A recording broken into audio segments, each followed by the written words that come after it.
Both cars are dead right now. Both heads are in the trunk. This is the 2J head. This is the D17 head. Putting in work over here.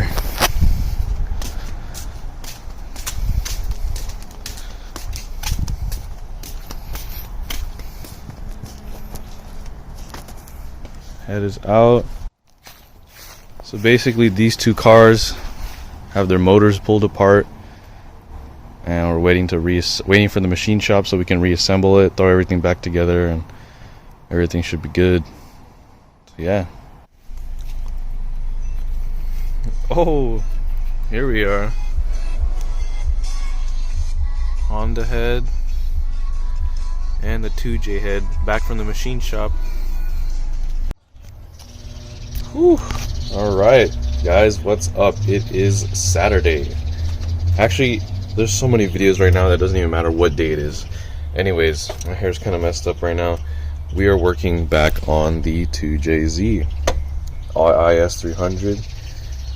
I have cleaned the block, the mating surface. Everything is super smooth to the touch. No leftover gasket material. And it feels good. We're ready to put the head back on. So what I'm going to do is I'm going to copper spray the head gasket, let it dry for a bit, and then we'll throw it on there, and then we'll throw the head on.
Last one. Don't break your back.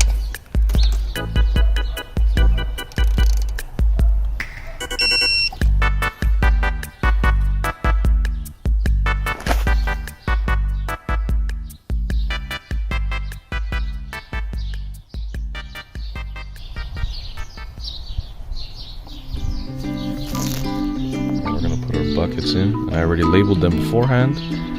This is the intake side and this is the exhaust side. I labeled them in exactly what position we removed it. So if it says here E52, that means it's the second bucket on the 5th cylinder on the exhaust side. That's how I